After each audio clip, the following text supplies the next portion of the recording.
আপনাদের মাঝে আরও 3টি প্রোডাক্ট নিয়ে আমি এখন কথা বলবো। এই প্রোডাক্টটা হলো একটা ইট্টাসিন, আর একটা পাঁচবেট, আর একটা হলো বিটা থ্রি।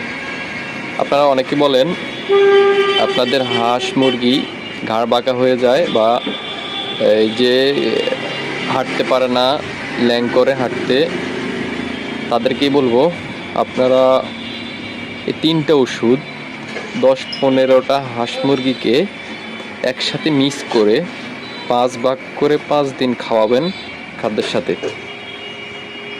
আর আপনারা চাইলে 1 গ্রাম 1 লিটার পানিতে করে খাওয়াতে পারেন। আপনারা ব্যবহার করে ভালো রেজাল্ট পাবেন ইনশাল্লাহ। আশা করি আপনারা ভালো করে ব্যবহার করবেন বা ভালোভাবে ব্যবহার করবেন। সবাইকে ধন্যবাদ। পরবর্তী ভিডিও আবার আসবে।